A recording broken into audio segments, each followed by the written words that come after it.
Hello everybody and welcome to the Celtic Unrestricted podcast. My name is Ryan Clifford and it's the two Ronnies again.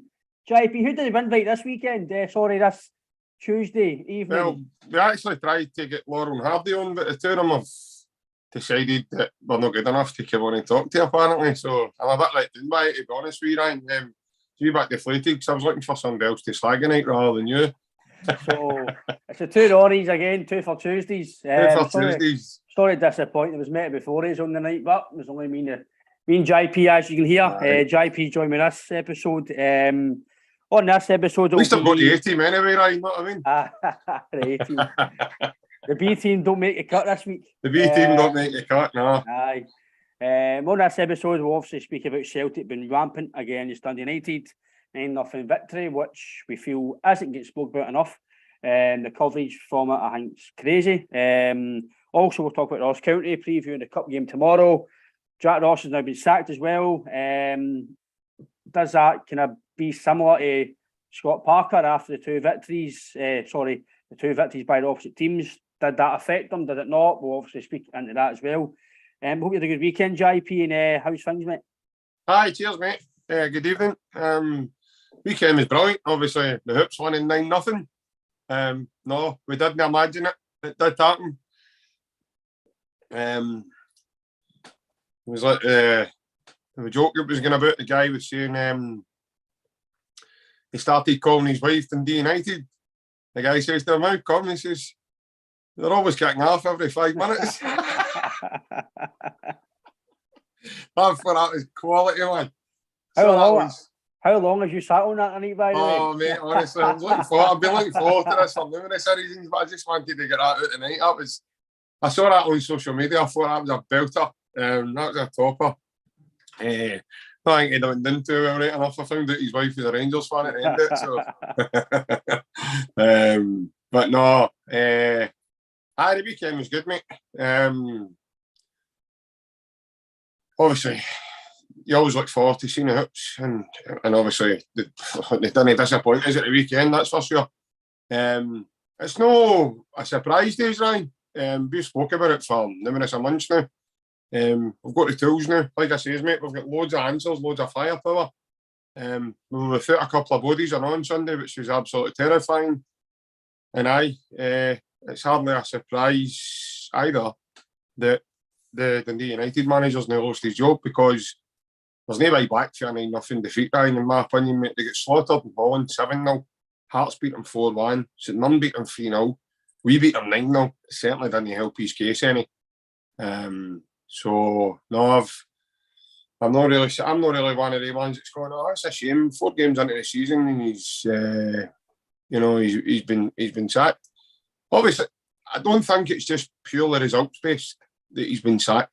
Obviously, we don't know, but I'd be really shocked if it was just on the last few results. There has been things in social media about things that have happened up there, and no, as I say, when things start going wrong for you behind the scenes, it's been well talked about and well thing. There was a solutions meeting, supposed to be behind his back, with the players after they get thumped with Alkmaar, or was it the St Mirren game? It was one of the 2 games, I can't remember. There was meant to have a solutions meeting took place, and that's when the players are. I've never heard of the likes of this in my life. The players have meant to have got together and had a behind closed doors chat between one another, and obviously it didn't do them any fucking good, because they've went out and still not showed any signs of progression or the desire or hunger to try and turn their future around very quickly. And I think now, mate, it's going to take a monumental effort by any other coach getting in there now, or the players, to turn that around for the club. And where do you go after being thumped 9-0? When is it they play? Is it tomorrow they play? Is it tonight? They play Livingston, don't they? Tomorrow, I think. Tomorrow? I think so. That game's came too quick for them as well. All the carnage that's happening behind the scenes. In my opinion, the game's too fast, and I think Livingston could turn them there as well. I know they got a bit of doing it the weekend as well with Aberdeen, but I still fancy right now, you've got to fancy any team playing United because of the way they've been playing. But met the day with us, mate. I thought we were absolutely rampant.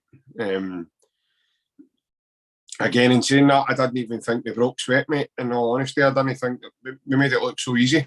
I think our players are at a level now under Angie's coaching that they just don't know their duties, they don't know their roles, and you can see that right through the team. I think I mentioned it the other day. I thought our rotations in midfield was just out of this world on another level. You look at the midfield three, O'Reilly, McGregor, Hatate, the movement between the three of them just unbelievable. The defence, everybody knows their jobs. They're so tight. They're always going to give other teams wee snips and chances because of the way we play. But they seem to have tidied up a lot of their play as well. A lot of it's more simple stuff now rather than try to beat that extra man. And I think it was one, maybe Starfelt nearly gets caught out. But if you look at their positioning in terms of Carter Vickers and Starfelt, I thought the two of them get back behind the ball quite quickly and they kind of did well there. But no, mate, I just thought, you look at it, I mean, Kyogo's just, I've said it all along, mate, he's done on a planet, his movement and everything else. You look at that second goal, for instance, unbelievable. It's probably one of the best goals I've seen for a long time. And then, obviously, Hatate's just the wee movement to look to the third goal, the dummy in the ball and dragging players away, and Jota, total caviar, man. Just the guy he makes everything look dead simple and easy. That pass he found to, was it Abada's first goal? To O'Reilly, wasn't it? No, it was, not that one. The one Hatate makes a wee dive through the gap. Aye. Reverse pass. And that was another one. I know, there's that much here going the one with O'Reilly. No, not that one, it's the other one. There's that much happening now, it's frightening. But I just thought overall, mate, we were absolutely outstanding. Without actually, I don't want to be disrespectful to Dundee United, but I don't think we got out of second gear. But I just thought we were just on another level. And playing like that, mate, there's nobody in this country who touch us. Nobody will get near it. Chasing shadows. You're thinking John Kennedy or Angel, Gavin Strachan or even Harry Kewell's going to fling an extra ball in for Dundee United just to keep them warm. Because they chucked it after 5-0 as well, Ryan. The players, they were just totally demoralised. But no, mate, it was a good weekend overall, made even better by that score. Aye, like you say, it did happen, and we spoke about it for a long time, even last year. We did expect Celtic to beat a team double figures or close to it. It probably could have been double figures, to be honest. We missed some good chances, and their keeper, I know it sounds daft, 9 goals went behind him, but I thought he had a decent game, certain saves, and he was for crosses. I thought he can't have win the goal for 9 goals. I actually watched open goal before playing the night with McFadden and Scott Allen. I actually thought it was decent, to be fair, if anybody wants to listen to it. But actually very good on it tonight. They even Scott Allen says like the way Celtic play, and James McFadden was like they were just rampant. He says that we don't stop. He says that's iconic now. He says because it's the truth. He says they were relentless, and obviously he was covering the game. And he says it was phenomenal to watch. And says Kyogo, he says his movement, different class. He says it's the way Celtic transitions are, they're going from back to front and middle. He says they're just moving all the time. Like they generally don't stop. And that's coming. We all probably know by the seams that McFadden is a Celtic fan. We don't know if that's the truth, but I think he's maybe Celtic sided, right? But he's there to cover the game for Sky Sports, and he's just been honest. And that Ali McFadden and Scott Allen was the same. He says just a very, very good. And obviously myself been at the game, and it's the first I've been away in a wee while. So, but Tannadice is quite close to the park, and at Celtic Park you can see the game closely. And even from my seat, I know your seat's decent as well, mate. But from where we were sitting at Tannadice, at the wee hospitality bit, so close to the park, and you get to see how good these guys really are. Different perspective, different venue, and some of the football was fucking amazing to watch. Honestly, I was even some of the guys after the goals, I was like, fuck me, like how many is this going to be here? It was just, I don't think we're getting our credit for it. Honestly, I really don't. I generally, I'm losing it because it was so good. I've just not seen much coverage out of Twitter. I don't read the papers anymore, but normally you see the headlines on Monday morning. didn't really see many headlines. There wasn't two praise pages about Celtic and a record victory away from home.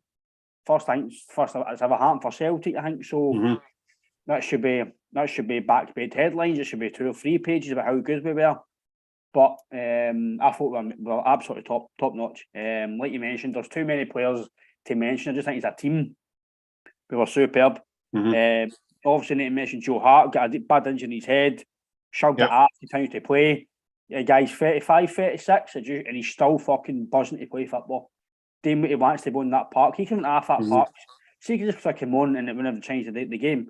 But he's that in love of being a Celtic player and that love of playing football. He stayed on. And I think after that, he made a bit of hash. A ball went to his knee and went out. I'm thinking, get him off. He's a wee bit here. But he was fine. But to be fair, I didn't have much today. Like you say, Jota, after the game, we were all sitting at the table just talking about the game, and some of the things are, that's just no second gear. Like you said, you're missing Jackie Marcus, Haskabanovic still to come in. You've got guys like McCarthy who are not even playing. Forrest got a wee cameo role. Bernabe's come on. There's just so littered with talent even on the bench. Ralston didn't get on. You've just got so many options. And obviously we'll speak about the Rangers game during the week's podcast. But for me, JP, it's the Ross County game again. It's come at a good time for us because you're a fat victory. Every single player, cup game or no, will be taking this lightly because they want to play on Saturday and they want to play next Tuesday. So every game now they're going to want to play because of these cup games and the Champions League. So, and obviously Jack Ross, I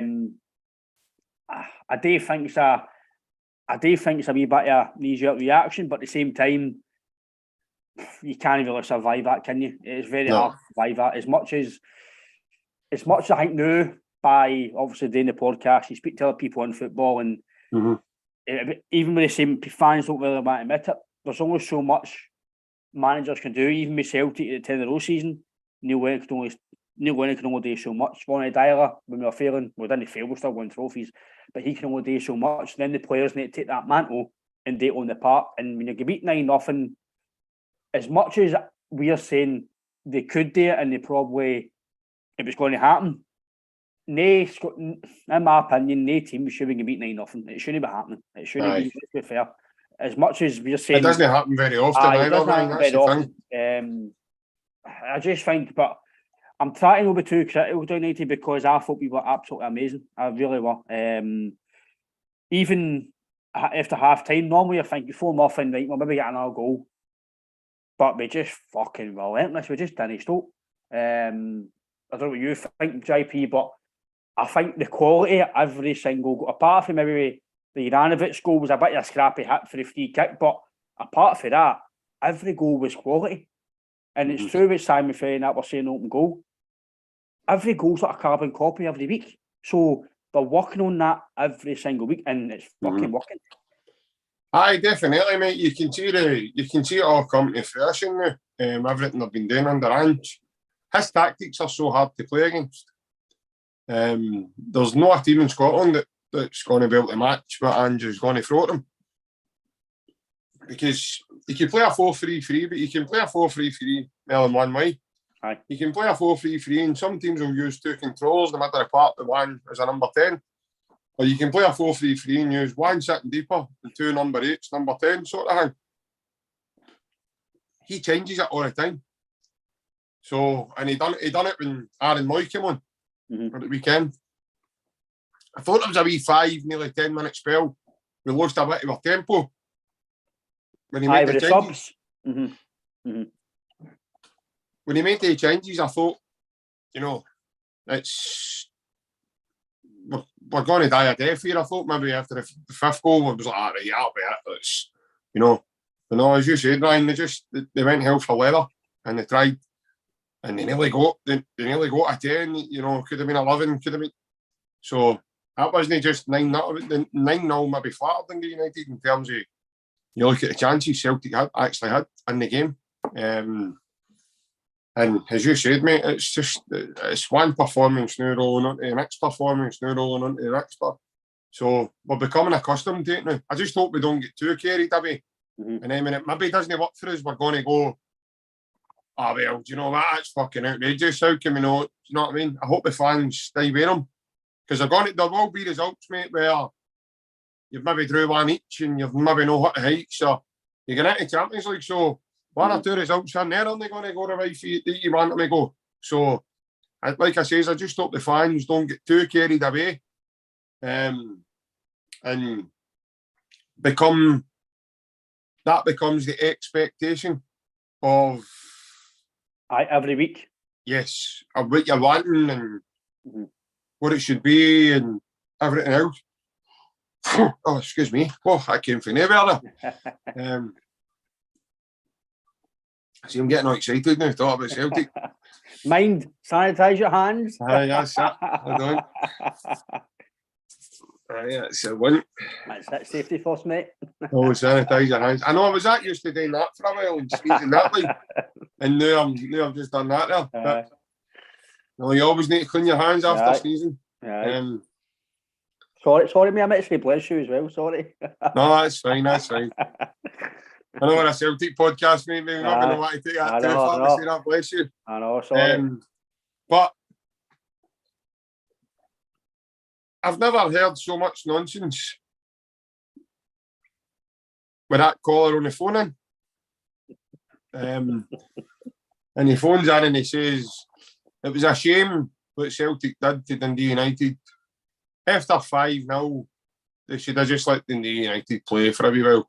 And, you know, we don't. What, you fucking smoking? Like, seriously? Why did he even let these guys come on? Because see, when you phone in, right, you've got to speak to like a producer of the show. See, I've never done it, so I don't know how it works. I've done it twice. It was two different times for two different things. But you've got to speak to the producer of the show, and they can vet you a wee bit to see what you're going to speak about. Mm-hmm. So when you get through to the actual show, they actually. So what you do is you phone in, you tell them what you're going to speak about and who you want, maybe if you want to put a point to one of the panel or whoever's on that night. And then they go, right, we'll phone you back when it's your turn. Make sure you've not got a radio on, like run about you, because there'll be interference, etc., blah, blah, blah. Fine. So your phone then goes, the next time, obviously you know who it's going to be, so you answer your phone and, right, that's you through. And then, like, when I phoned, it used to be Jim Delahunt. I must have been about 7-8 years ago or something. Could be a while ago now, aye, because obviously Gordon Duncan's been doing it for a wee while now. But it was Jim Delahunt. It was the night we played Inter Milan. We drew 3-0 at Celtic Park. Right, I was on my way to the game.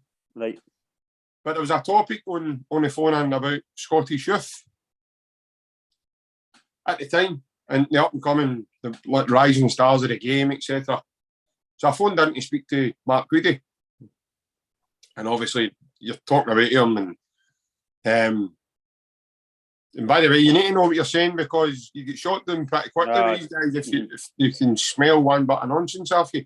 So that's what I'm saying. You go for that and then you get people like that phoning up and saying these things like, oh, well, you know, that was bad what Celtic did. And by the way, he even says it, I'm a well-known Rangers fan and I've got a lot of respect for Celtic, but I've lost a bit of respect for them now because of what they done to Dundee United on Sunday. I'm not being funny, right? And I don't want this to seem strange, but I'll tell you something right now. Probably won't happen. But see if there's a fucking small chance on Saturday coming that we can do the same thing. Do you honestly think Celtic are going to go, see once we get to 5, lads? We'll just call it a day and we'll maybe chuck on another ball and let them have it. No, we're going to go hell for leather and we're going to try and do it again. That's the way Ange set up the team. That's the way he wants to go. And it might happen again. I'm not saying it's not going to happen. I can't promise it's not going to happen again because we have got far too much firepower in our team now for it not to happen again. Teams like St Johnstone and St Mirren and especially at Celtic Park. Now, that was away from home. Mm-hmm. Unless you park 2 buses in front of your goal and throw everybody you can in front of that ball, you maybe knock the score down to about 3-4-0, 2-0 maybe. But if you come to Parkhead and you don't, and you do what Dundee United do, and you just drop right out the game and allow Celtic to play the way they're going to play, that's going to happen to other teams. And I can guarantee that because it's just happened on Sunday. And that wasn't a fluke. Last season, we took 7 off St Johnstone at Celtic Park, you're on 17. We took 3 off him across the water, you're on 10, at least, if not for the goalie. So that's not a fluke, mate. These performances aren't something new. They're not something that's just Celtic have just all of a sudden started to play well. No, we've not. We've been playing like that since Ange took care. Now that we've got firepower and abundance coming from all different angles of the pitch, that's now what you're starting to see. It's not just one guy scoring all the goals. There's fucking I think everybody scored apart from Joe Hart. They might be right, by the way. Aye. Starfield's chipped in a couple of goals this season. I know he hadn't scored last season. But Bad, apart yeah. from Big Joe, every outfield player scored. That was some header, by the way, for Starfield as well, by the way. Aye. To run onto that, and all the pace is on the ball, so all he's got today is just let it hit his head. But aye, he took it well. By the way, he nearly scored right after it. Boy was on the line, and had he not been there, that was 10-0. And the Turnbull was unlucky with the van he challenged the goalie. And there was that much spin on the ball, the ball bounces out away from the goal. So that's not a fluke, mate. That will happen again. And like I says, it's people are going, that was a freaky result. No, it wasn't. The performances are not something. It's just that wasn't just what happened on Sunday. That's been happening. Just we have said it, mate. There's going to be a day like Sunday that all the chances are going to fall, but the clinical of our players and the clinicalness of the finishing is going to be there, and our team's going to get lettered. What will happen on Sunday? And people only. If that was Barcelona or Real Madrid or Man City, I know Liverpool done it on Saturday, but I've been ranting and raving about it since. So I don't understand why, just because the game was at Tannadice and it was Dundee United, I don't understand why they get that, that shouldn't be getting ranted and raved about. That's a hard thing to do, Ryan. It's a hard thing to keep concentration. See, as a Celtic player, Ryan, you must be there on Sunday going like that. That's what we've chucked up. You have played fives with guys, and you know the team you're playing against, you go like that. That's what we've fucking chucked it, man. You just know they're not trying. You're running by people for fun. But then you need to keep that mentality to go, do you know what? You're fucking just going to keep them at we're doing. Fuck them, never mind what you're doing. We'll do what we're doing. And to keep that mentality going, it's a hard thing to do, mate. It's a hard thing to keep your focus. Because when other players sort of chuck it, you've got a tendency to mirror that. And you become a bit deflated and a bit sort of, I don't know, a bit sort of flat. You become flat with it. And you go, this man, we've chucked it. We don't need to try as hard. And you start arsing about and doing stupid things with the ball. And on Sunday, but they just kept doing what they were doing and picking. And like I say, a team that was fully focused, a team that was, like that. Celtic will do that to most teams, mate, given a chance. Sorry, am I boring you, mate? You're just yawning away there. No, mate, it's been a long day, mate. It's been a long day. No, but I do feel that, especially Sunday, mate, especially more than Sunday, I'll tell you that. For me, any Celtic fan that watched the game, it's a game you can say I seen it. And for me and guys who were there at the game, it's a game to say I was there. For me personally, I was there when Celtic won 9-0. I missed the Aberdeen game when we beat them with a cricket score. And for me, just watching that, it's actually a pleasure for me to watch you guys, It really is. Take me my Celtic specs. But we even talked to a few of the Dundee United fans, obviously hospitality is mixed, and even they were saying we've never seen a team like that play at Celtic, Dundee United. Obviously take away Barcelona for any reason, but talk an actual league performances, he says you're miles away for Rangers. Well, ahead, sorry. It was just, every goal they were just, Jesus. I know they were actually, you can see them wanting to stand up and clap us because it was that good. And I keep saying as well, again, I'm a Celtic fan, so I could be a bit biased, but at half time, just after the fifth goal, some of the fans were leaving, right? I understand you do. But see me as a fan, would you know what it's time watch these players play football for another 45 minutes? Personally, would you know what to see these guys play? Aye, take away your Dundee. I'll tell you next Tuesday when it might happen to us. Aye, but listen, no matter what the score is against Real Madrid, I'm signing to the end to watch these guys play football. I don't care if it's 9-0, 5-0, 3-2, whatever the score is, I'm signing to the end because no matter who it is, even if it's Rangers, even if they decide to beat us 7-0 on Saturday, which won't happen, but if they did do that, I won't leave to the end of the, I don't leave to the end unless you really need to, if it's a family reason or whatever, I'd never leave to the end. Because I want to see these guys play football. I want to see my team play at the end. So I just felt, I did feel like they kind of dig you up the ghost a wee bit. I felt for Stephen Fletcher because when he had the ball at his feet, he holded the ball up well. He was trying to entertain the midfield coming to him, but he just had nothing up with him. Part of me does feel for Jack Ross because he was just unlucky that, like we've said, Celtic turned up to them. They didn't turn up to the maximum. They just turned up. And they chose to have a day where everybody was completely off and we took advantage big time. I thought we were absolutely superb. Jota's the sky passes, Hatate dummying balls, O'Reilly twisting and turning. It was a complete performance, but the manager won't say that. The manager will say, we missed that chance. That's just who he is. But for me, I'm like you, JP. I just don't think we're getting enough credit for it again. I really don't. That was a phenomenal victory. That was what it's.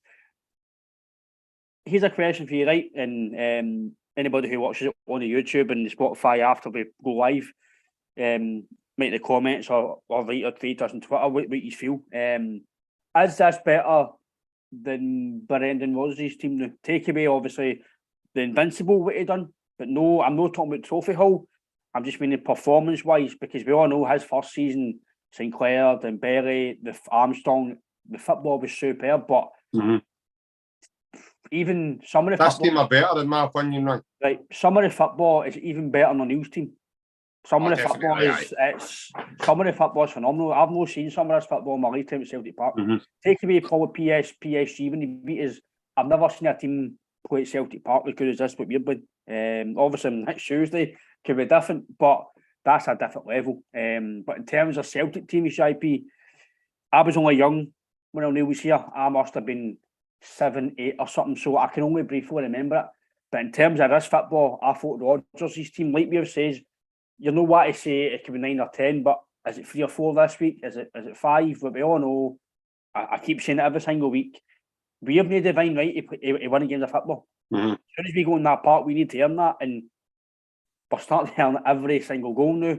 Every goal seems to be, it just seems that every goal's been practiced in training because it's the same goals every week, cutbacks and Kyogo's goal was fucking killer instinct.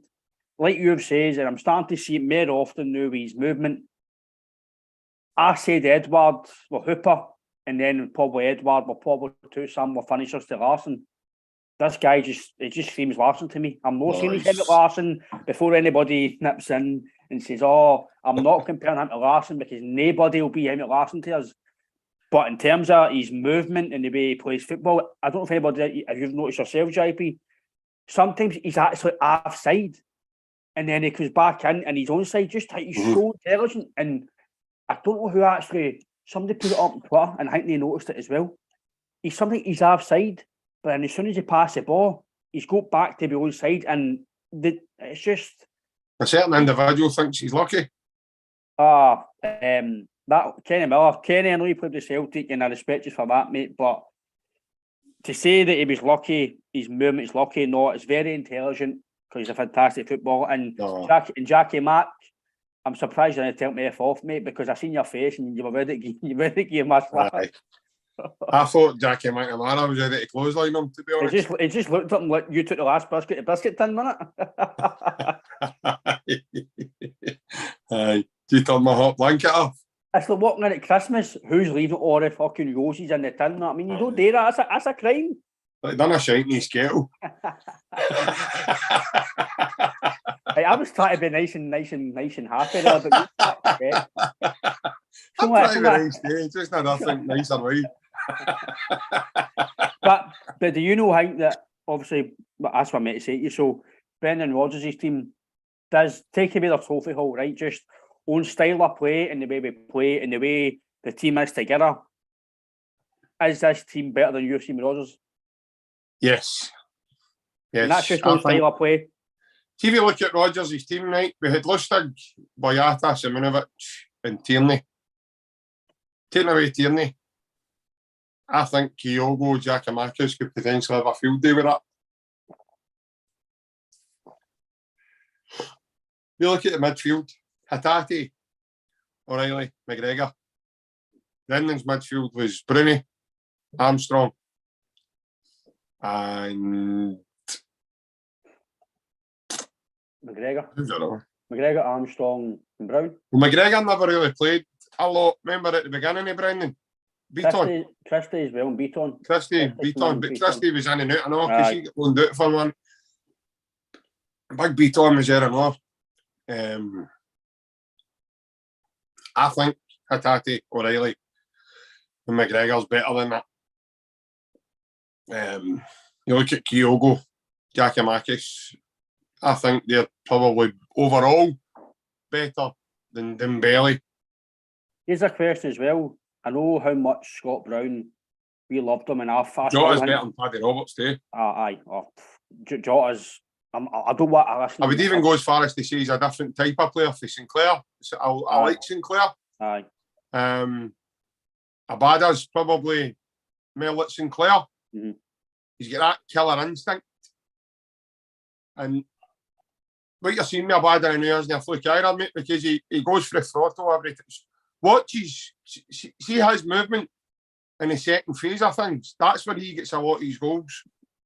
Because his movement is unbelievable. He's got that sort of killer instinct to want to be there at the right place at the right time. Make a nuisance himself. Whether it be a tap-in, a fucking volley, a header, Barisic doing a shite. Anything at all, the wee man's game. I know you're laughing there, but that was probably one of the best memories I've ever had in my life.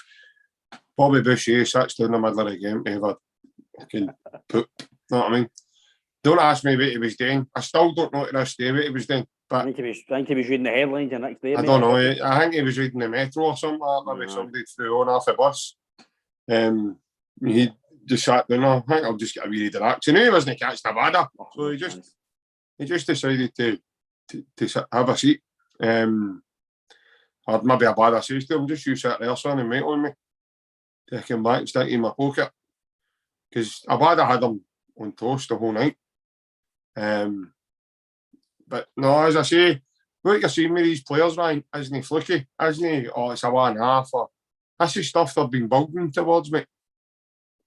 Look at their performances week in and week out. They're getting better and better. They're becoming more a well-drilled team together. And they're only adding to it by bringing in some new players. Aaron Moy was unbelievable the other day when he came on. I know his passing range is unbelievable. Yep. Long, short, speed of play, control. He just totally controlled the middle of the park when he came on. Again, it's hardly surprising he makes the headlines he does when he plays for Australia. I can understand why, because he, as I say, he's a very good passer in the ball. He reads the game really well, I know. Gets himself, tries to make a nuisance himself when he can. And he uses the ball really well, and he always tries to find, whether it be a simple ball, a long ball, in the corner. It looks like he finds his man quite regularly. So no, but to answer your question, I do think this team beats Brendan Invincible team. I really do. I think they're playing a lot more attractive football. The big tell for me will be when we get into Europe, because obviously we've had last season in Europe, but again that was just at the early stages. Brendan had us in the Champions League, and we got absolutely slaughtered. So it's got to be good. It's got to be interesting to see how this team feature. But I just think they're going to play the way they play, and they're going to have full belief in themselves, and they're just going to go and try and take, especially at Celtic Park, they'll just take the game. They'll try and take the game to teams, and first up's Real Madrid. So I know it's insanity. They're the holders. They've won it the most. I think they've won it 14 times. But that doesn't. I don't think that feels Celtic. I think they're just going to. They're at home. And I would rather, see if we're going to get beat, I would rather get beat playing the football than be back to try and play. And you know, and you go, right, they didn't deteriorate away for that, or they didn't detract away for that. You know, they played the way Ange wants them to play. That's fine. You then need to find a strategy to combat that. If you're going to play like that, you can't play too gung-ho because you might get slaughtered and picked off with better players. Like I said before, Ryan, we think these guys are good players. Yeah. And then they go against Modric's and your Benzemas and all that. And then you go, fucking hell, they've got 2 or 3 levels still to go up there, do you know what I mean, to match these guys. But like I says, I'm hoping we can go in and show what we can do and make a good account of ourselves, mate. I'm really because it's coming for the manager. So when it comes for him, he seems confident enough. Yeah. Then I want to see what the team can produce, because listening to his interviews, Ryan, it makes me want to run for a brick wall from, mate. I don't play in his team. So when you hear him talk, I can all imagine what his wee pep talks must be like to the team. For me, McGregor and Joe Hart, the senior members of that squad, I'd be having every one of them fired up for it. And who knows, mate? Sheriff Tiraspol can go to the Bernabeu and catch him off guard. Who's to say we can't in a full house at Celtic Park, screaming and bawling, booing them every time they get the ball.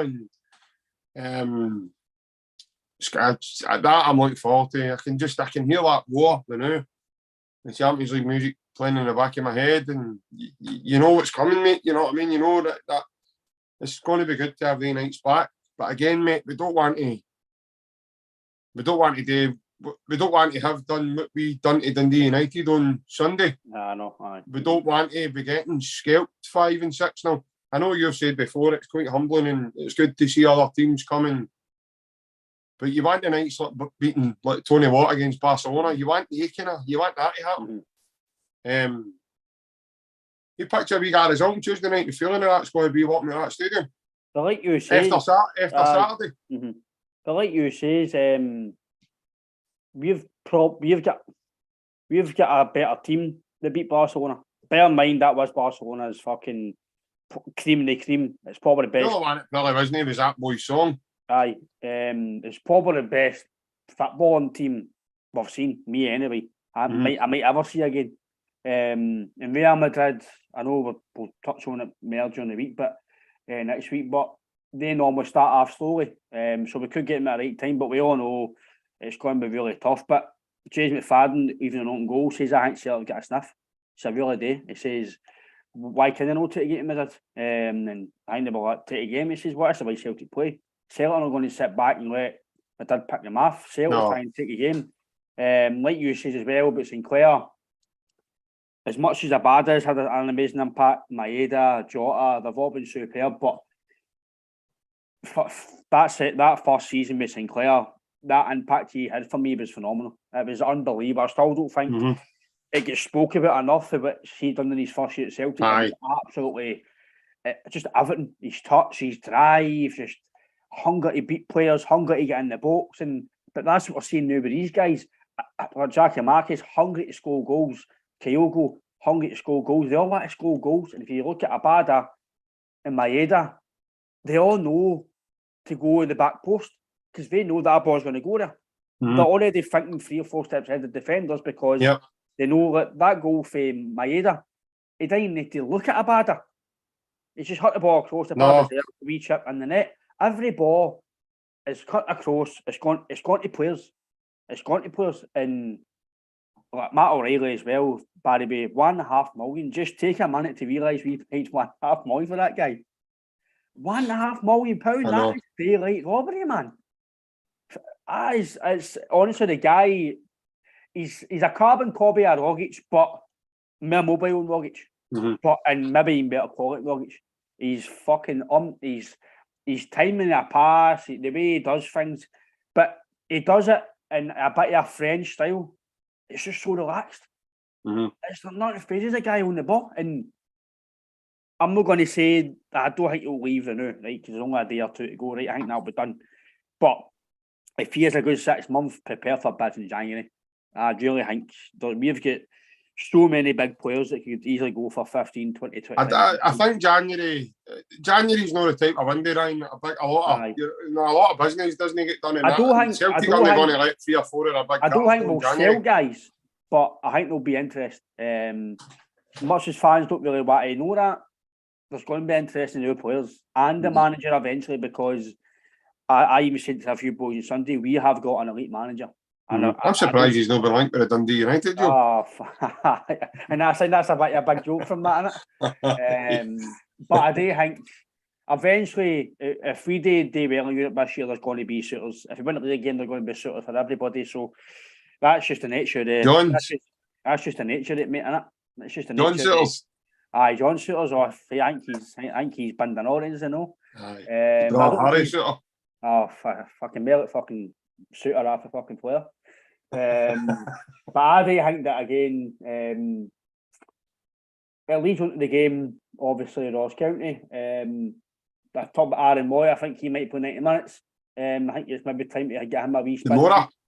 Aye. Ross County game, I think might be his time to get a wee 60 minutes or so, because I thought again, some of his passing, man, it's fucking effortless. That pass for, was it the free kick for Janovic, I'm sure? I think it was a one Abada set up. Maeda set up Abada. The wee dink. Oh, beautiful. Quality. You've got to know, but Maeda's movement with the run was just perfect. But I know what you're saying with that ball. It was caviar, man. It was just, again, see if he come in and play against Rangers, would you be disappointed? No, because he'll create chances. That's where you're getting to now. You're getting like it was just McFadden. It says you just need to look at the bench where they're rolling.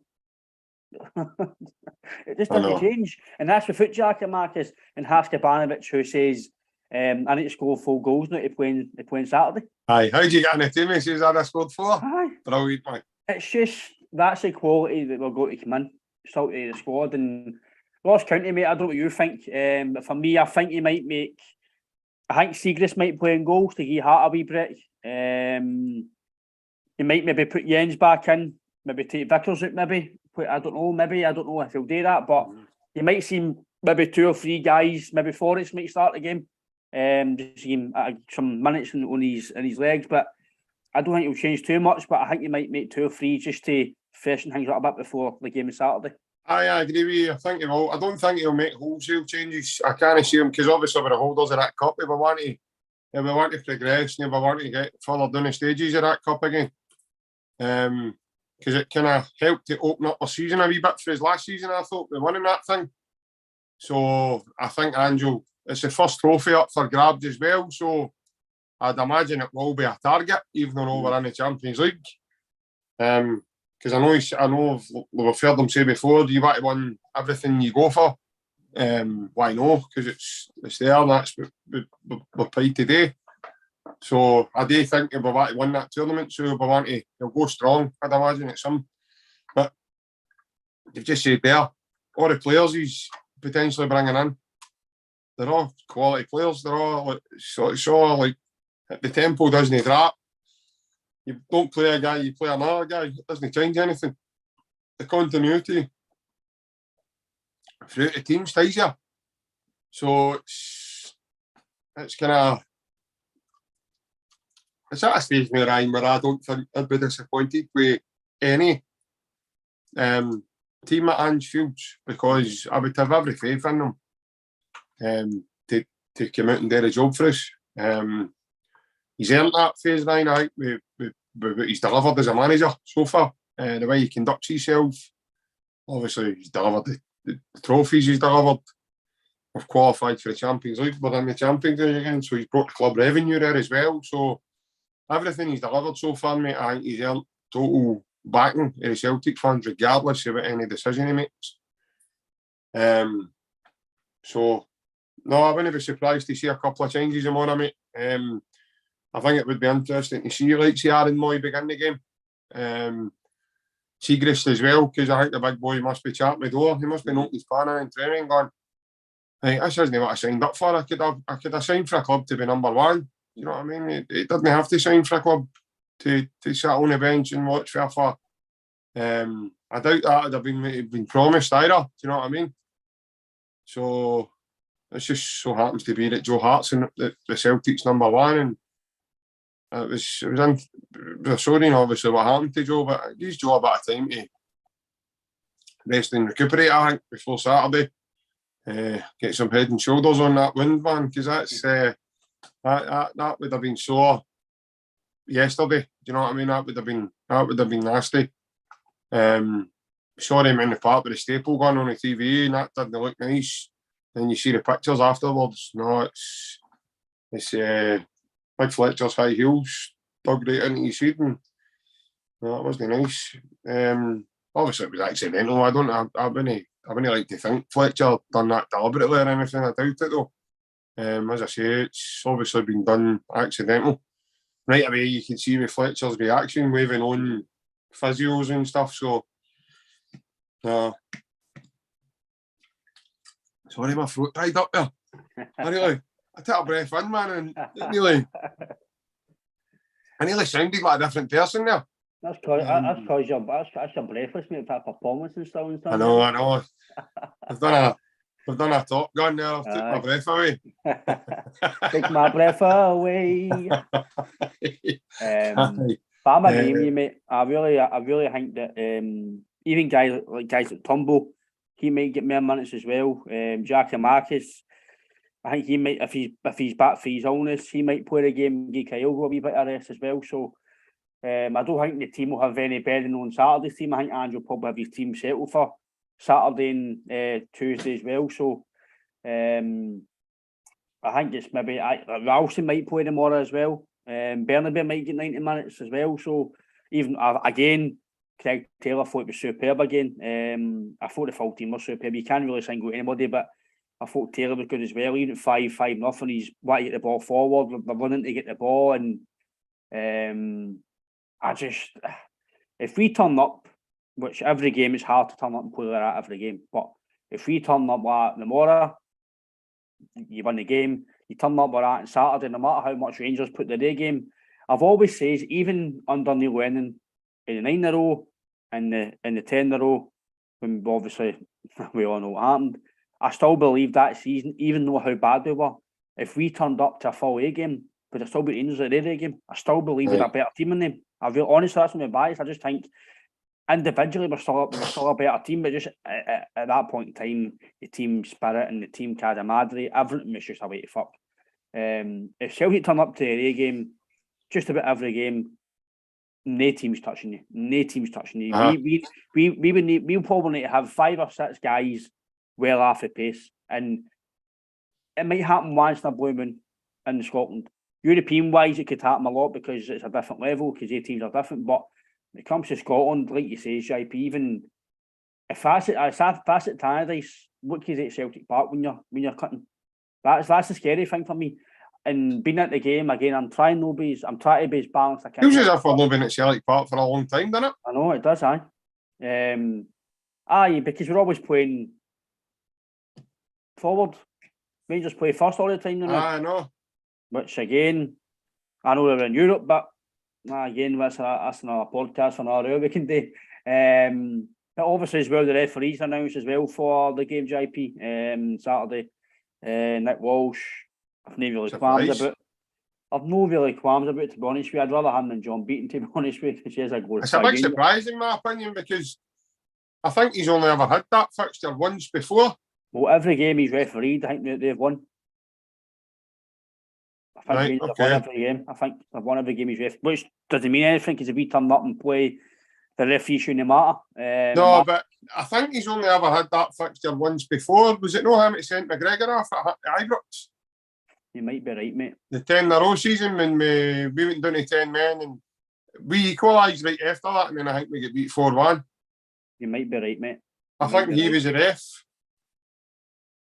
You might be right. I think he booked McGregor, and then for whatever reason, I don't know why, but Callum just dived into another stupid challenge. Don't find me, he was on a yellow card. And he gets sent off. And then they went up. We went up the park, they scored, and then we went up the park and scored right out by Edward. I think it was a header. And then that was the Scottish Cup game, Matt. I think it was a cup game, I think it was. Aye. I think Stephen Davis scored an overhead kick against us. Mhm. That's when you know it's time to chuck it, man, when he's scoring overhead kicks against you. Because after last season, in my opinion, I says to my dad, they've got the wrong Stephen Davis playing with him. They should have Stephen Davis, a snooker player, playing with him because they need snickers. But it was similar to Scott Brown. I know the 10-in-a-row season he was signed again and he wasn't used properly by Neil Lennon, maybe because he couldn't use anybody else because we all thought Sorrell was going to come and take his place, but it turned out he was just wasn't good enough. He was playing a bad team that season. Sorrell when he got to give him a switch for the boys at fucking I think lunchtime in the canteen. He's away to Celtic on loan to get game time, and I think when he comes back he'll be away again. Obviously, I started giving him a chance. It just didn't work out. It happens at clubs, doesn't it? Happens at Celtic. Guys come in and don't make it. Like even Kuibasi, Rodgers says he was going to be Scott Brown's replacement, didn't work out. I know he's done his cruciate, I think, when the Hearts game on it, so I can understand that. That didn't why didn't work out for him. But Scott Brown was signed and wasn't used properly under Neil Lennon. And then they've signed McGregor and Davis on again. And I keep saying Scott Brown, on hindsight, was maybe signed to play again when he should have maybe just took a back seat. No, I'm not saying retired, but maybe just played for the bench or was just there for experience. Maybe we said with Davis and McGregor was the same. I think they couldn't win the league last year. So what makes you think another year longer, another year more on the legs? How can they play the same type of football and challenge Celtic a year later? It just doesn't make. I know. I understand the full changing room aspect. I totally get that. You need the experienced figures on your team to obviously help you in training and take you through big games. But if it didn't do it last year with Celtic, we're just starting to get better. And now the midfield three is night and day to when they got started last year. How do you expect McGregor, who's thrown balls in the net, and Davis not be able to keep up with these guys? Technically, he's still very good. But when you're playing against A3 in midfield, I don't think he'll play on Saturday. But I just don't get the recruitment policy. They've signed Davis and obviously that left back, and yet they don't play in the big games. It was the same with me signed Bolingoli and Julian, and didn't play them. I just didn't get that. I remember that. We signed Bolingoli and Julian. And we played Cluj in Europe. They dropped the two of them to the bench. It was madness. It was crazy. No, I agree with you in terms of Bruni. I think he stayed a year too extra than he should have, in my opinion. He still maybe I went the summer before when we won the 9. But again, I think a lot of people thought, the 10 was maybe a formality. Obviously, it never happened. So, but like I says, we didn't know what was going on behind the scenes. We also didn't know that COVID was going to affect them that badly, that the fans weren't getting in. And nobody done well. Well, maybe one or two, but out with that, you're clutching at straws, I think. As a collective, they never done well. So, for the first game of the season to the last game of the season, they were really poor. Different points of the season. So, I agree with you in terms of Scott Brown. I agree with you in terms of Davis and McGregor. They signed on an extra season. They couldn't help the league last season. What they got to do now? They're only another year older. It's an extra couple of wages, they've dished out that, they've had to give bus passes with this one as well, obviously, because of the ages of them. So it's kind of costing the club long term. But as I say, that's not for us to say. But I agree with you in terms of that. Why sign players when you know they're not going to play? What's the point in signing a player to come in and we've done it? Look at Klamala and Bayo and Marvin Comper. Craziness, mate. Craziness. Signing these guys, they're never going to. They're Malumbu. They're not any better. They're not any better than what they've got. So why sign them? They're not going to make any sort of difference. What they're going to do is less the quality when you make a sub. So the team's going to become shite. whenever you make that sub, they're going to get less and less. I just don't get it. Never been run properly. You saw what Andrew's done. Near enough every player he's bought made a difference. Every one of them's come in and contributed. They've hit the ground running. There's no project signings. There's nobody coming in. We're not going to see them for 6 months to 8 months to a year down the line. All the guys he signed have come in to sign right now. He come into the team and make a difference straight away. Some of them were even flung into the deep end. Young Abada, 19-year-old, flung right in, made an impact straight away. But it was either sink or swim. None 19-year-old boys have crumbled and less, mate. Do you know what I mean? So there was no guarantees with Abada. But Ange wasn't daft for a couple of signings like Vickers and, Jota, and he's made these signings knowing fine well what we were going to bring. Just same as Van Jansen, mate. He knew what he was doing when he bought Larson. He fucking knew what he was signing. Same with Tommy, with Big Van Hooydonk and Di Canio and Cadetti. He knew what they were capable. He knew what they were going to do. When a manager signs a player, you've got to have a clear vision. You've got to know what you're signing. You've got to have a vision and then visualise them playing in your setup and system. Don't just sign a player just because, you know what, he's played in colourful strips before. I'll just give him. No, I'll sign him under a wee contract. Do you know how new pink away strip? I think it'd look good on it. On hindsight, I think that's what happened with Neil Lennon in that season.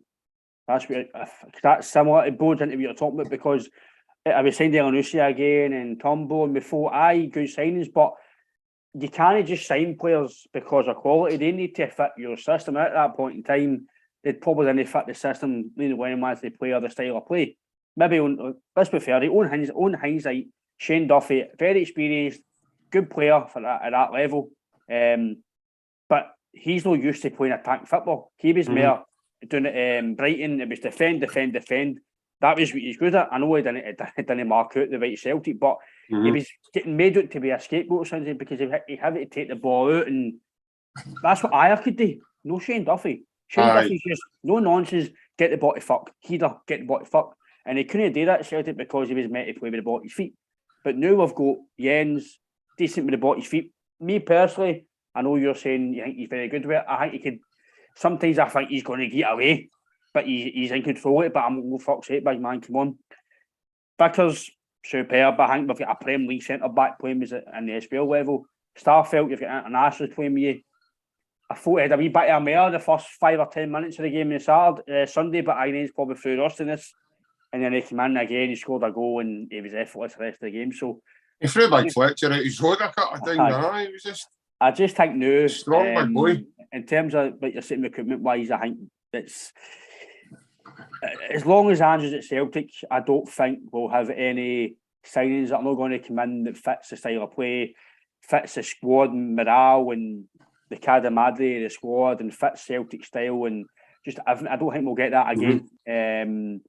And that obviously leads on to kind of coming up to the deadline and transfers, who's going to come in and out.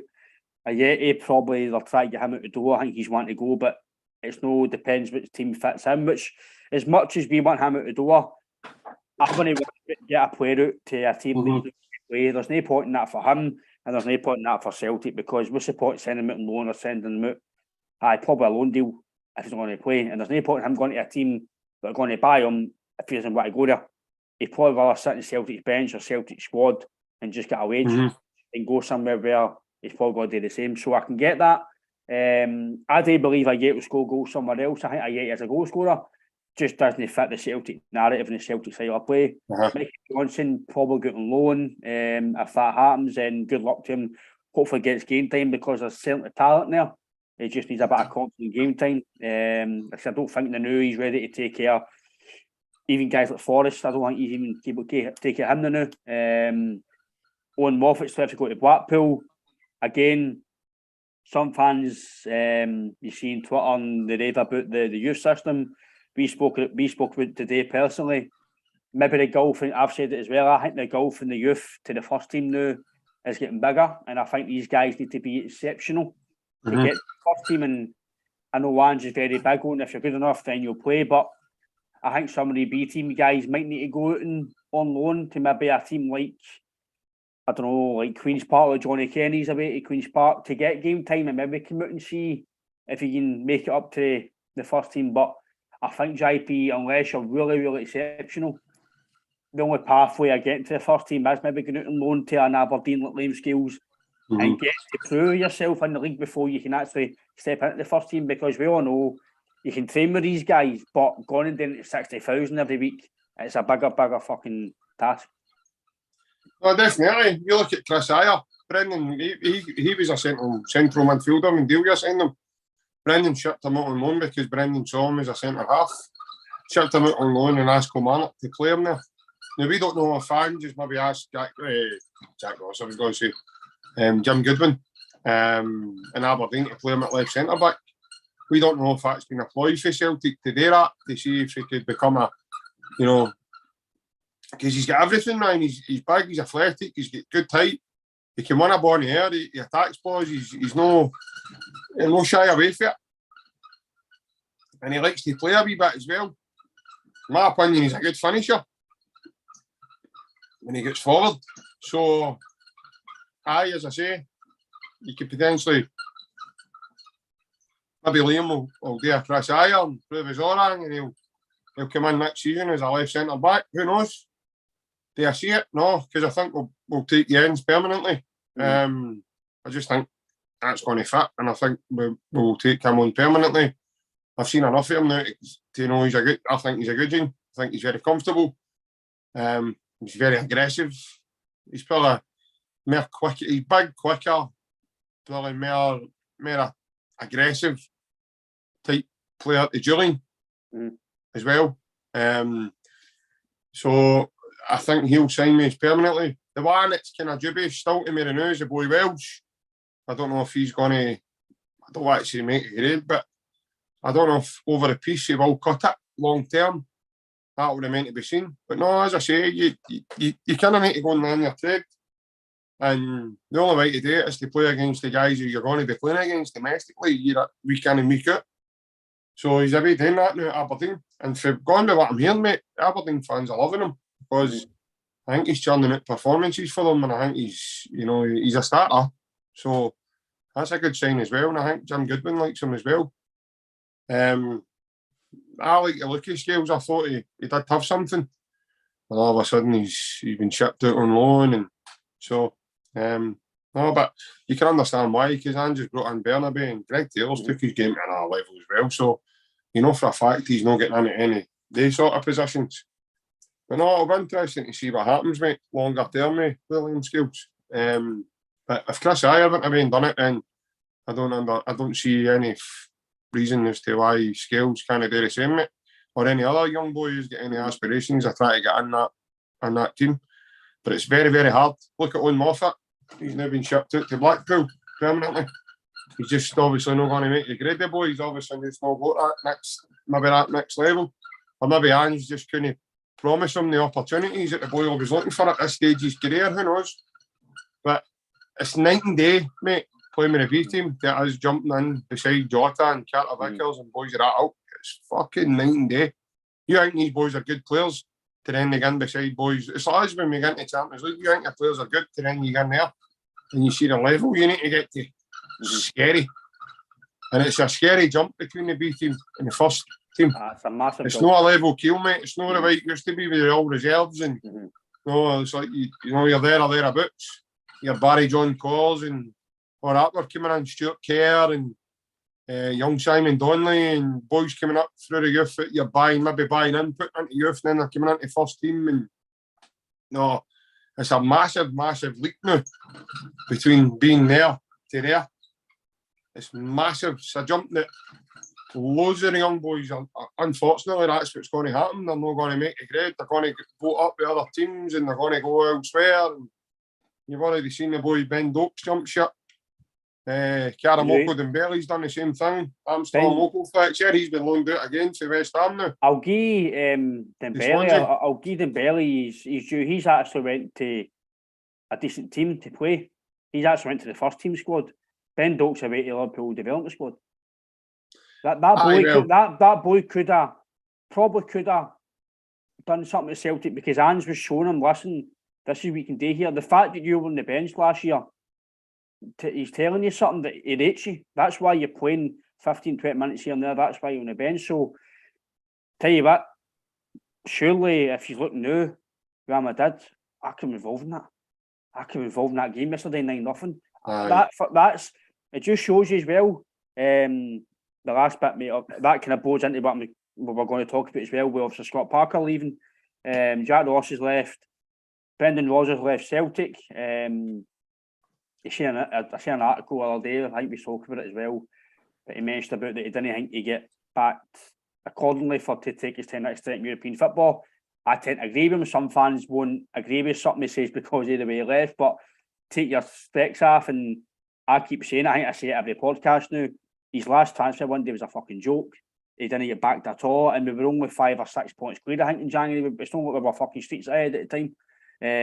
He get Ollie Buck, who's obviously doing all right now with Werder Bremen, but at the time, loan signing, Tojan, where it was crazy. He didn't get backed at all.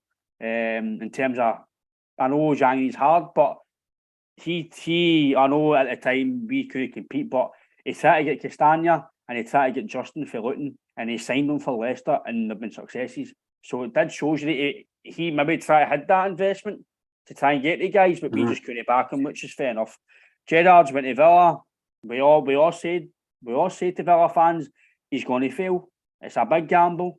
Listen, he could still turn that around. Like, he could, right? There's no doubt in that. He could get a victory this week, and then that's it. It only takes one victory. But we all says Michael Beale was the brains behind the madness, and nobody believed us. They've won this. They've won one trophy under him in 9 attempts or something. So Michael Beale for me, fantastic coach. I think he's in okay at QPR. Brendan Rodgers left Celtic, so it just shows you, JP, that the grass is not always greener. No, no, it's definitely not. But some of the grass that some people are on is quite lethal. Oh, it's very potent green, by the way. It's got a flavour of mint inside it, by the way, I'll tell you that. Aye. That's how they say it's minty. A bit of methyl. Oh, that's minty fresh. Aye. It relaxes you. But for that, it doesn't do much else. Relaxes you and makes you make silly decisions like leave Celtic and Rangers. Aye. I'll phone up the Cleveland phone in and ask for Celtic to take it easy after 5-0. I just stop me now and just know what, we'll just get him. That's a 5-0. Let's just get him. Just chuck it. We'll leave an empty goal for you to shoot into, right? Hopefully you can get an equaliser in the 89th minute. Jumpers for goalposts. We'll be back on flash goals for the scores, right, boys? Tell the ref for sorry, we're not well. Aye, but it is true. But I do believe that people leave this country, Celtic, Rangers. Listen, I know Rangers we don't want to talk about them, but on this instance, I want to just make it. We're two massive clubs. Aston Villa, yes, let's be fair, they are a big club in England, but they're no Celtic Rangers. Gerrard won't win a trophy at Aston Villa. He won't play in Europe at Aston Villa because he spent a fortune and they've started horrific. So for me, I just don't know why. Like Ange realises now that what he's got here as well. You can see that he's humble to be here and he respects being here. So that's what I'm saying to you, mate. People really, like even Joe Ledley talks about when he left, he kind of thought maybe I should have stayed. Hooper regrets it as well when he came on. I think he's an article he said as well. I felt Petrov saying it on online. Aye, but I think Petrov had to challenge himself, didn't he? He did, but I felt Stan saying, even at the time he did go, he was really questioning himself as to why he did it and why, because he was loved here or not. So the same to you as, mate, the question, the grass, is it always on the other side? No, it's not. Sometimes you don't really know what you've had until it's not there anymore, mate. I would think Brendan is probably regretting a bit of it now. In terms of, I seen a thing last week and Gerrard and Brendan must be sitting in their houses. The two clubs for the first time since 2007, 8, whatever it may be, are now in the Champions League together. And they two are going to be sitting in their houses wondering about Leicester and Aston Villa's training sessions are going to be tomorrow. You know what I mean? The next day. Celtic Real Madrid on Tuesday night.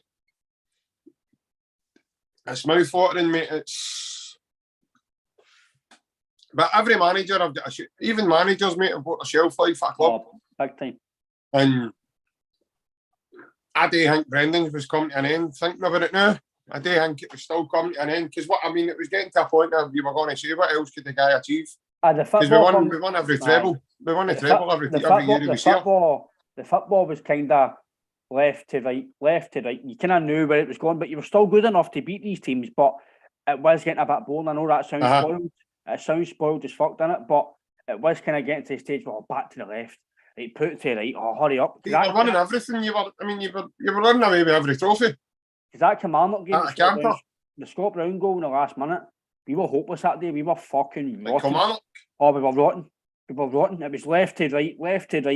It was getting frustrating, and then obviously that happened, and it kind of kick-started your season, and he left a few games later. But I do agree with you that probably that was his last year. I think he can probably admit that. I still think it sticks in a lot of the throats, saying it's not what he done, it's the way he done it, mate. And then obviously the way he went about it. But to lie to people within the club, and you hear like people like Danny McGrain coming out and saying, you know, at the time when he was selling that book, talking to him in Holmes, and he conducted a story about Danny going in to see him in his office, and you know, Danny was in his civvies, and Brendan's like, why are you on the kit? And Danny says, well, I didn't want to get changed into the kit because I didn't know if you wanted me. And Brendan's like, I want you. You're the reason why I'm here. You know, in fact, as long as I'm here, you're here. I think there was a lot of, and then Danny came out, it was a week or two later, and he was telling people when it was close to it, that never happened. So stuff like that to me is bullshit, mate. That's nonsense. When you do stuff like that to guys who are living legends in a club, right? In my opinion, mate, that's total nonsense. Do you know what I mean? That's bad and bad crack. And as I say, you just you start making a rod for your own back, mate. Little did we know that he was going to do what he was going to do at the end of it all. Do you know what I mean? So no, as I say, I do think he was coming to the end of his shelf life, though. I do think that was happening, but still, the way he left, Ryan, could have been done a lot better, in my opinion. When he goes down to Leicester and he talks about you need to take away the emotional attachment, mate. You can't. There's no danger. I don't care. Listen, I don't care who you are or what you're all about. There is no way you can take away any element of anything that resembles an emotional attachment for that club. No way. Not a chance. To make a decision like that, to do a midnight money, and like do it off, and then the next morning, us as Celtic fans, turn on Sky Sports News and we're watching you walking on the fucking trackside at Leicester on the King Power Stadium. That really stuck in our guts, really, at the time, mate. It really did, because it was like somebody doing the dirty on you, mate. Considering he had all this love for you before, and then all of a sudden I'm away, see you later. In the midst they try to take a full backroom team 4 days between two games that we were due to play the two Edinburgh sides, one in the cup, one in the league. It's probably not as bad. Gerrard's probably isn't as bad as us, but I can see why Rangers fans were pissed off with him and all doing that, because he's won the league and but I watched an interview with him. I think it was with Guy and Neville. We watched it on the overlap. You watched it yet? Aye. It was actually quite good, but he basically says that we were trying to take the club to a more level and they couldn't afford it. That's what he basically says. In other words, he basically says we felt that the investment wasn't going to be there, so I had to go to other pastures new, which I can give him. But that obviously goes into what I was saying about Scott Parker. He's off to the left as well with Jack Ross. Again, probably a wee bit harsh in terms that if a 9-0 didn't happen, he's not getting sacked. But I don't think he gets sacked because of the 9-0, and I think he gets sacked because similar with Jack, I totally agree with Simon Jordan says that the day of yesterday that he opened his mouth and that's why he's sacked. He says it basically, enough. I've not really been backed enough. I've not got to call it, basically in other words, I've not got to call it a place to beat Liverpool. So we can beat 9-0 and it's a hard day for me, hard day for the club, hard day for whatever.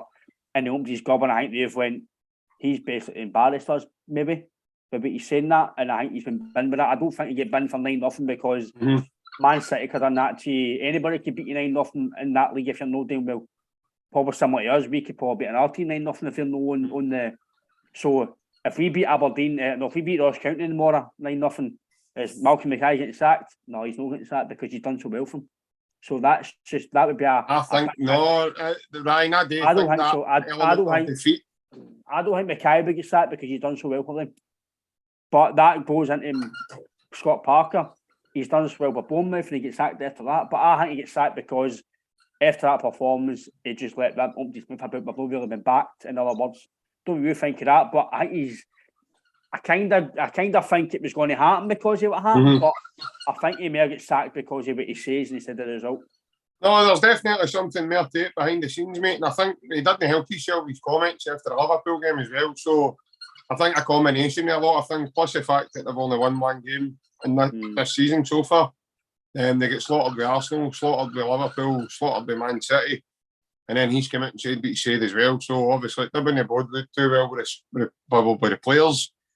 They may have put name down and all saying, look, these guys aren't good enough to do the damage. So, bearing in mind, he's just bought a representative of the Tavernier family just a couple of weeks ago for big money, nearly 15 million quid. So, crazy money, man. Marcus Tavernier for Middlesbrough. It was like 12.5 million with add-ons, but the add-ons was going to take it above the 15 million mark. So, in my opinion, that's a lot of money for one guy. Over the last two transfer windows, mate, were spent over 100 million. And you still can't compete with Premier League clubs. And it just shows you the astronomical amounts of money down there that it's just became that far ridiculous now. It's unbelievable where you need to be. I mean, Aston Villa have spent a fortune as well, mate. And they've spent a fortune to sit 15th in the Premier League. So what chance have we got? The same win record as Gary Neville had at Valencia. So what chance have we got a fucking doing anything if we were in European football when we can't even compete with Nottingham Forest? No, it's that. For transfers, we can't even compete. Nottingham Forest, surely the financial fair play is going to be... I think they've made about 100 signings this transfer window. Well, Steve Cooper came out today and says I might be able to come. You joking? I just signed a boy Lodi for fucking Atletico Madrid as well, the fullback. By the way, see if they don't do well, if they get down, he's shot us, man. I think his remit would be to still keep him in the Premier League, but now when you see the players that they're bringing in, you're going, well, hold on a wee minute, your remit's probably to finish in the top 10. 100%. Eventually, the remit's got to be the dream. I don't see them getting done, Ryan. I think they're good enough. They've got a couple of results under their belt as well. I think they've showed that I know obviously Tottenham beat them, but I do think they've got enough about them, mate, that they'll maybe stay in the league. How long for, I don't know, but as I say, Nottingham Forest are my club. My dad does like Nottingham Forest though, but they're not my club. And no, as I say, I really don't care about Nottingham Forest at this point in time, but they have signed a lot of players. We're going after a target now. But overall, mate, I'm really happy with the way things are going with us. I'm going to let you go as well because I think the two of us are really ready to hit the hay by the looks of it, man. But no, just before we go, for everybody, if you like the content and that, click the subscribe button on our YouTube page. Hit the wee bell, it's free to do so. You'll get a notification when the page goes live. We're on YouTube, Facebook, Spotify. Me and Ryan are on Twitter as well. You'll get us on Twitter. And I think Ryan does some wee jazzy videos now and again on the TikTok as well. I think we're up to date with that as well now. Instagram as well. So, we're very reachable and very approachable. And as I say, if you like the content, feel free to give us a comment. Feel free to chuck some questions in at all. Just chuck it our way. Keep your eyes and ears peeled because we have a bit of an announcement that will be coming the fans' way towards the end of the week. Or just before it, Ryan. We've got a very special guest coming on with us later in the week, so keep your eyes and ears peeled for that one. Should be epic. I'm looking forward to it myself, just actually mentioning that there. But no, it's anything else you want to say, mate? I've just sort of just no, mate. It's, That's why you're the gaffer, mate, innit? Just been no, promoted, by the aye. way. That's- Last week you were P45 when you're doing the ending and all that, mate. It wasn't Fucking last love week, it was it. a week before that. Come on, try and keep up. I remember, I've got it in my diary. No, Owen obviously well reachable again.